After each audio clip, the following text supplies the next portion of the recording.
আসসালামু আলাইকুম প্রিয় দর্শক, পুশ ইন এবং পুশ ব্যাক এই শব্দ দুটো কিন্তু বেশ কয়েক বছর ধরে আমরা নিয়মিত শুনি।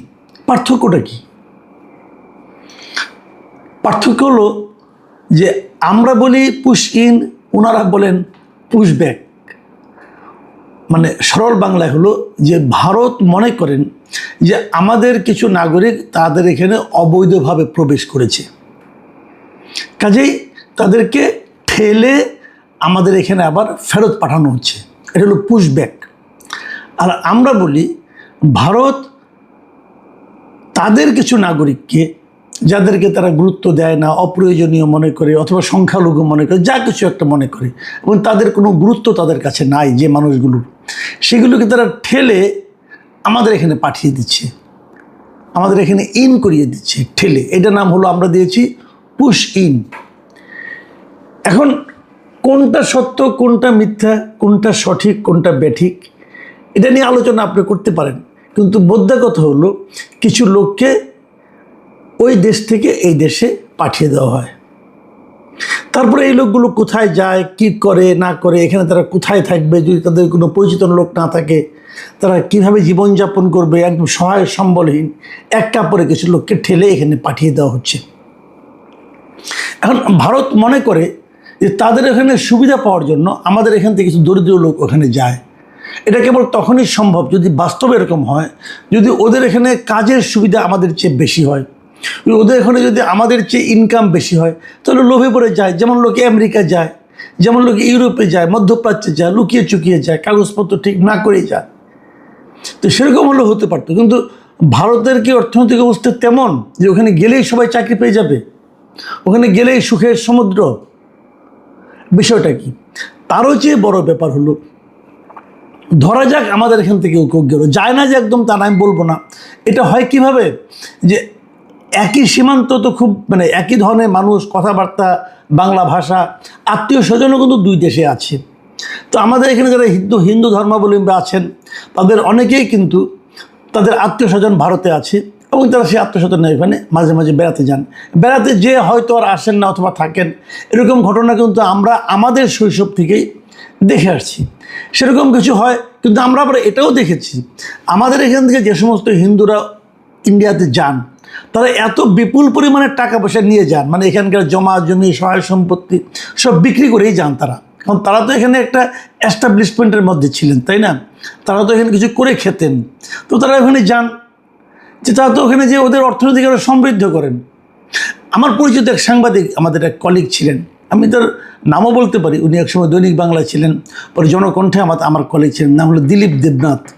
অনেক বড় সাংবাদিক ছিলেন এবং উনি জনকণ্ঠের মফস্বল এডিটর ছিলেন।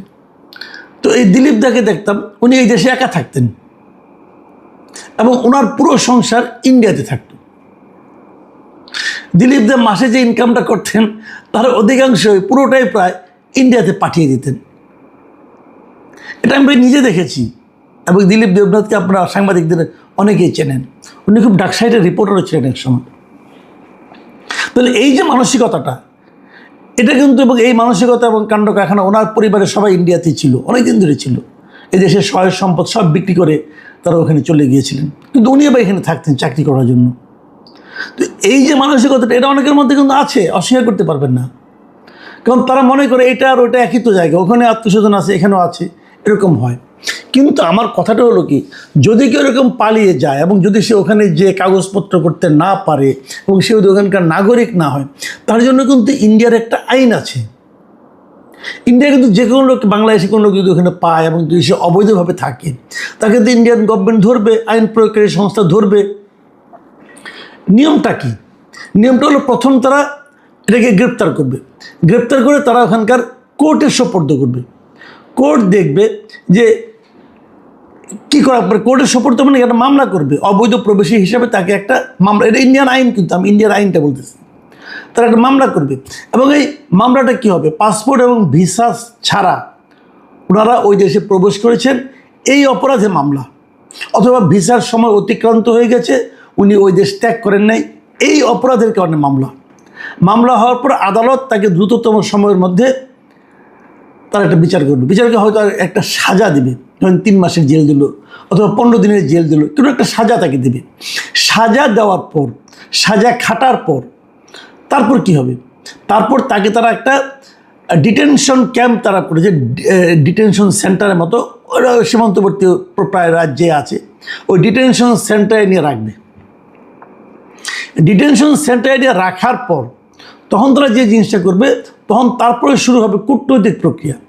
তারা ইন্ডিয়ান গভর্নমেন্টও জানে, ইন্ডিয়ান গভর্নমেন্ট বাংলাদেশ, ওখানকার যে বাংলাদেশের দূতাবাস আছে তাদেরকে বলবে যে তোমার দেশে এই লোকগুলো আমাদের ডিটেনশন ক্যাম্পে আছে, তারা যে অপরাধ করেছিল, অপরাধের সাজা হয়েছে, এখন তারা ডিটেনশন ক্যাম্পে আছে, তো তোমরা এই লোকগুলিকে ফেরত নাও।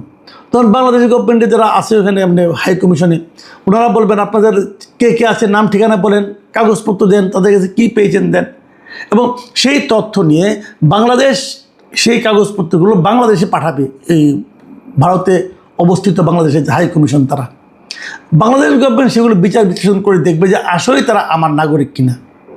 যদি তারা আমাদের নাগরিক হয় তখন ওই গভর্নমেন্টকে বলবে যে ওটা তাকে এখানে পাঠানো, কারণ পাঠাবেন কীভাবে, তার তো পাসপোর্ট নাই। তখন ওখানে অবস্থিত যে বাংলাদেশ হাই কমিশন আছে, তারা ওই প্রত্যেকটা ব্যক্তির নামে আলাদা আলাদা ট্রাভেল পাস ইস্যু করবে। ট্রাভেল পাসটা হচ্ছে যে তারা একমুখী একটা যাতায়াত করতে পারবে, মানে ভারত থেকে বাংলাদেশে ঢুকতে পারবে। বাংলাদেশ তো তাদের ছাড়তেই চায়, কিন্তু ভারতও তাদের ছাড়তেই চায়, কিন্তু ভারত চাইলে বাংলাদেশটা গ্রহণ করবে না।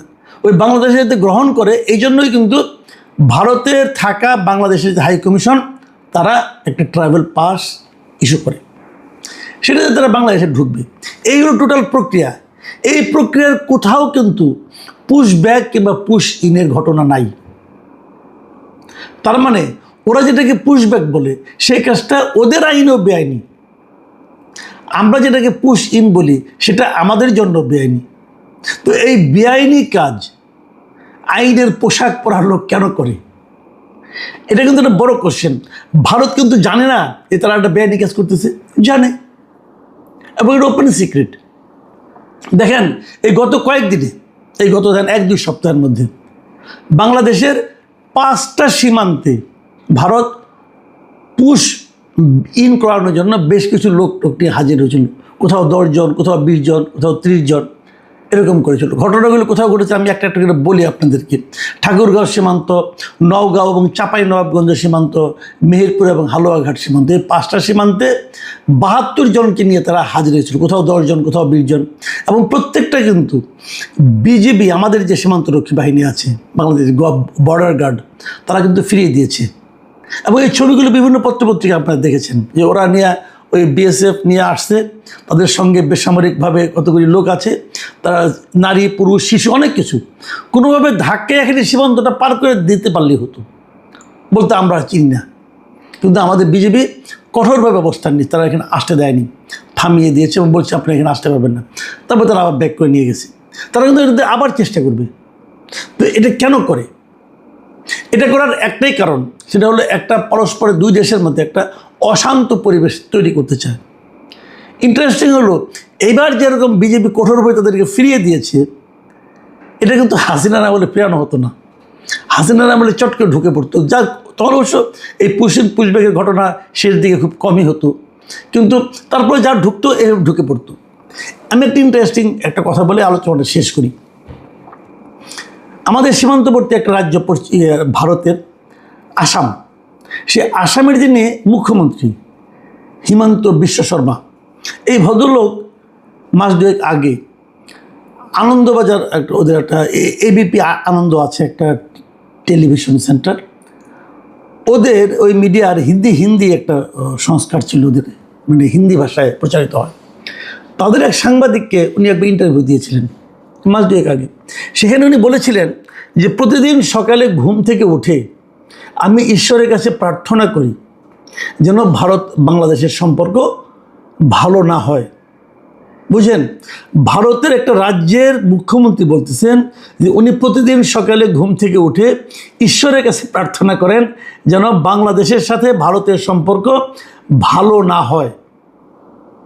এবং এটার কারণটা ব্যাখ্যা করেছেন যে যখন 2 দেশের সম্পর্ক ভালো হয়ে যায়, তখন 2 দেশে যে সীমান্তরক্ষী আছে ওদের বিএসএফ আমাদের বিজিবি এদের মধ্যে নাকি খুব খাতির হয়ে যায়, তারা আলাপ সালাপ করে, এবং তখন নাকি বিএসএফ ওরকম পুশব্যাক করানোর চেষ্টা কম, মানে পুশিং যেটাকে আমরা বলি, আমাদের এখানে ঠেলে 2-3জনকে পাঠাতে চায় না, যেহেতু ভালো সম্পর্ক।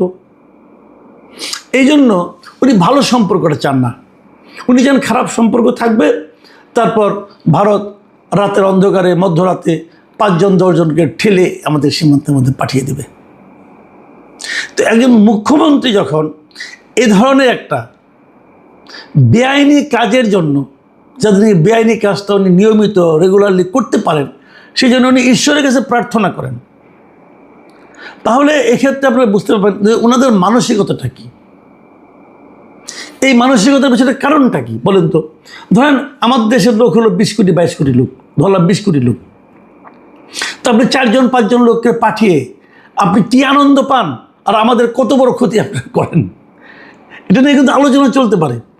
আসলে এটা হলো একটা মনস্তাত্ত্বিক গেম, এটা হলো একটা মনস্তাত্ত্বিক যুদ্ধ বলতে পারেন আপনি। মানে তারা সবসময় ওই যে বলে না যে একটু ছোট্ট করে একটা চিমটি কাটলো, চিমটিতে কিন্তু কেউ মারা যায় না, চিমটি খেয়ে কেউ কিন্তু মারা যায় না, কিন্তু চিমটিতে যে মানসিক পরিবর্তন, অবস্থার যে পরিবর্তনটা ঘটে, সেটাকে কেন্দ্র করে কিন্তু একাধিক লোকের মৃত্যু হতে পারে। ঝগড়ার সূত্রপাতভাবে করা হয়। তো এই ঝগড়ার সূত্রপাত আমরা কেন করব, অথবা ওনারা কেন করছেন, এটা কিন্তু একটা আলোচনার বিষয়। এবং এগুলো তখনই ঘটে যখন দুই দেশের কূটনৈতিক অবস্থানটা খুবই নিম্ন পর্যায়ে থাকে। সেই কূটনৈতিক অবস্থানে আমরা পরিবর্তন কেন করতে পারছি না, এই আলোচনাগুলো কিন্তু সামনের দিনে আমাদের করতে হবে, আমাদের ভাবতে হবে। আমরা একজন এটা হচ্ছে পররাষ্ট্র মন্ত্রণালয়ের কাজ। আমরা একজন পররাষ্ট্রমন্ত্রী পেয়েছি, যিনি দায়িত্ব নেওয়ার পর থেকে প্রথমেই ভারতে গিয়েছিলেন, এবং ভারতে যে উনি কী করেছেন এখন পর্যন্ত বুঝতে পারিনি। কারণ উনি ভারত থেকে ফিরে আসার পরপরই কিন্তু এই পুশিনের ঘটনা আমরা দেখতে পাচ্ছি, বেশি বেশি করে দেখতে পাচ্ছি। এবং উনি এই সময় খুব ব্যস্ত ছিলেন যে জাতিসংঘ সাধারণ পরিষদে উনি সভাপতি পদে দাঁড়িয়েছিলেন, সেটা সভাপতি পদের ভোট পাওয়ার জন্য উনি সারা দুনিয়ায় যেভাবে ঘোরাফেরা করেছেন, ওটা নিয়ে খুব ব্যস্ত ছিলেন। সরকারি টাকায় নিজের কেরিয়ারের একটা পালক যুক্ত করার জন্য উনি খুব ব্যস্ত ছিলেন। আর আমাদের এখানে এগুলো ঘটে চলেছে। আমি মনে করি সরকারের এই ব্যাপারে সিরিয়াস হওয়া উচিত, এবং ভারতের সঙ্গে কূটনৈতিক পর্যায়ে আলোচনা আরও বাড়ানো উচিত যে আসলে তারা কী চায়। প্রিয় দর্শক, আমি আশা করি আর না করি আগামী কয়েকদিন হয়তো আমাদের এই ধরনের পুশিনের ঘটনা দেখতে হবে আরও, কিন্তু সেটাকে কীভাবে থামানো যায় এবং এই থামানোর ব্যাপারে সরকার কী কী উদ্যোগ নেয়, এটা এখন দেখার বিষয়। আপনারা সবাই ভালো থাকবেন। এখন এই পর্যন্তই। আল্লাহ।